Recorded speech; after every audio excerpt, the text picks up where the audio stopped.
Шефот на дипломатијата Тимчо Муцунски бара од опозицијскиот лидер Венко Филипче да ги поддржат измените во изборниот законник за да може државата да ги користи средствата од европските фондови.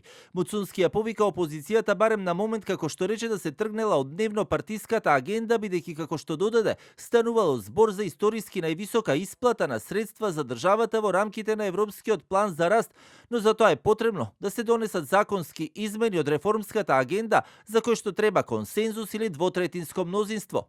Затоа денес сакаме јасно да упатиме повик до опозицијата, да ја тргне дневната политика на страна, кога станува збор за европската иднина и да покажеме зрелост и конструктивност околу реформите што се клучни за државата, особено за реформите што се директно поврзани со европската агенда и планот за раст.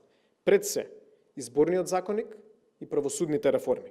Првиот опозиционер пак на ваквите повици одговори експресно. Тој контекст денеска Филипче од партиската говорница порача дека како што рече и владата и претседателката Силјановска Давкова веќе ги промениле ставовите кои ги имале од претходно во врска со преспанскиот договор и затоа смета дека е време да се пристапи кон уставни измени. Реформската агенда, патот напред, уште еднаш повторувам, се вика уставни измени. Чин кој што ништо не загрозува. Еве докажава и секој ден се докажува дека лажеле. И Кордана, и Христијан, и Тимчо. Кордана Силјановска изјавуваше дека никогаш нема да изговори Северна Македонија. И што сега се случи?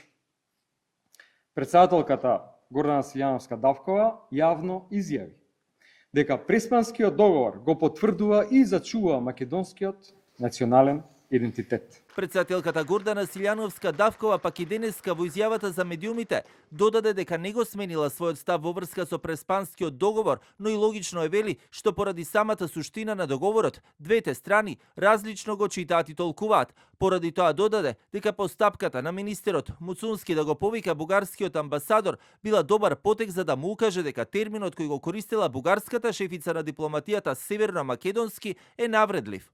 Не сум го променила ставот кон преспанскиот договор, па мислам дека е во ред, бидејќи дури кога се чита преспанскиот договор, така тие се водат од преспанскиот договор, се разбира дека тамо името Северно-македонски се врзува за државните институции, за ентитетите што се финансираат од државата, меѓутоа си останува, кога зборуваме за македонски народ, си останува за македонски идентитет, си останува дури и за граѓанин, така се пишува убаво, што значи дека, мислам, треба да се следи оваа линија, зашто за нас понекогаш ваквата употреба е погрешна. Реториката меѓу Скопје и официјална Софија повторно се најде во фокус на јавноста,